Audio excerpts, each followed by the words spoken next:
اور کامل ایمان اور صحت کے ساتھ محفوظ رہو۔ آج کی داستان معاشرتی خرابیوں اور ایک معاشرے میں خراب روایت کو پروان چڑھنے کے بارے میں ہے، اور اس عنوان کو اور اس داستان کو وہ لڑکیاں ضرور پڑھے جس کا ارادہ گھر سے بھاگنے کی ہے۔ گھر سے بھاگ کر شادی کرنے والی لڑکیاں یہ تحریر، یہ آڈیو ضرور پڑھے۔ اس نے گھر سے بھاگنے کا ارادہ کیا اور اس کے لیے مصمم فیصلہ کر لیا تھا۔ فیصلے سے اپنے بوائے فرینڈ کو آگاہ کیا، وہ خوشی سے چلایا، یہ ہوئی نا محبت۔ گھر سے بھاگنے کے لیے پچھلی رات کا وقت طے پا گیا۔ وہ چوری چھپے اپنے چند ضروری کپڑے اور چھوٹی موٹی چیزیں بیگ میں پیک کر کے مقررہ وقت کا بے چینی سے انتظار کرنے لگی۔ اس دوران بوائے فرینڈ کی کال آ گئی، کہنے لگا ماں نے کوئی زیور شیور بھی بنایا ہوگا، وہ بھی ہاتھ میں کر لو، مشکل وقت میں کام آئے گا۔ اچھا کرتی ہوں۔ اسے پتا تھا کہ ماں نے اس کے لیے سونے کے زیورات بنا رکھے ہیں۔ وہ ماں کے کمرے سے زیورات نکالنے کی ترکیب سوچنے لگی۔ وقت بہت کم تھا۔ وہ جیسے ہی ماں کے کمرے کی طرف بڑھی، ماں کمرے کا دروازہ کھول کر باہر آ گئی۔ ایک لمحے کے لیے وہ ماں کو سامنے دیکھ کر سکتے میں چلی گئی۔ میری شہزادی، اتنی رات گئے تم جاگتی پھرتی ہو اور یہ تیار ہو کر کہاں جا رہی ہو؟ وہی تو بتانے آ رہی تھی، رات لیٹ فون آیا تھا، یونیورسٹی والوں نے ایمرجنسی کچھ کام سے بلایا ہے، میری کچھ دوست بھی جا رہی ہے، آپ سو رہی تھی، ڈسٹرب نہ ہو اس لیے آپ کو اس وقت نہیں بتایا۔ اس نے خود کو سنبھالتے ہوئے جھوٹ گڑھ دیا تھا۔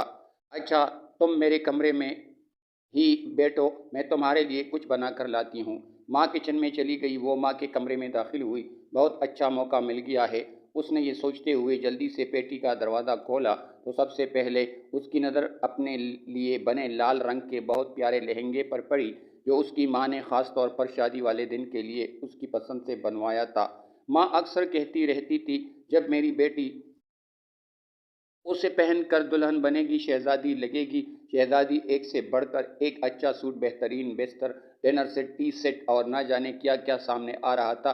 بہت سی قیمتی اور خوبصورت چیزیں تو ایسی تھی جو ماں نے چوری چوری بنا رکھی تھی، جن کا علم اسے آج ہو رہا تھا۔ چیزیں الٹ پلٹ کرتے کرتے آخر زیورات اس نے ڈھونڈ ہی نکالے، لیکن اس کا دل و دماغ چکرا کر رہ گیا تھا، زیورات اس سے اٹھائے نہیں جا رہے تھے۔ اس نے کمرے میں نظریں دوڑائی تو دیکھا فریج، مشینیں، برتن، سب کچھ اس کے لیے رکھا پڑا تھا۔ ایک ماں کے کمرے میں، ایک دلہن کے کمرے میں ایک دلہن کا مکمل سامان پڑا تھا۔ ضمیر نے اسے جھنجھوڑا، وہ سوچوں میں گم گئی۔ ماں کی کوکھ سے جنم لینے سے لے کر اب تک ماں باپ نے میرے لیے کیا نہیں کیا؟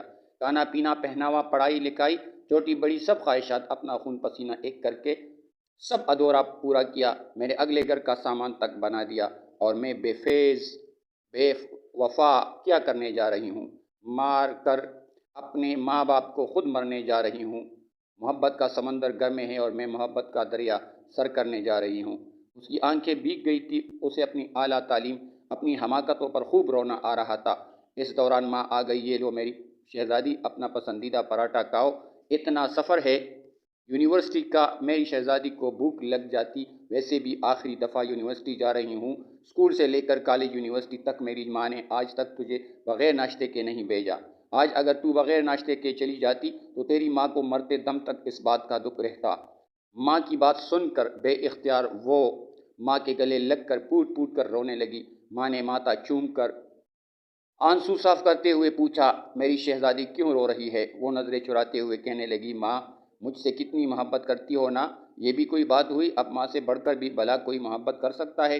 اس دوران اس کے موبائل کی گھنٹی بار بار بجنے لگی۔ اس نے کال کاٹتے ہوئے میسج لکھا، سوری میں نہیں آ سکتی اور کبھی نہیں آ سکتی، کیونکہ مجھے میری محبت میرے گھر سے ہی مل گئی ہے۔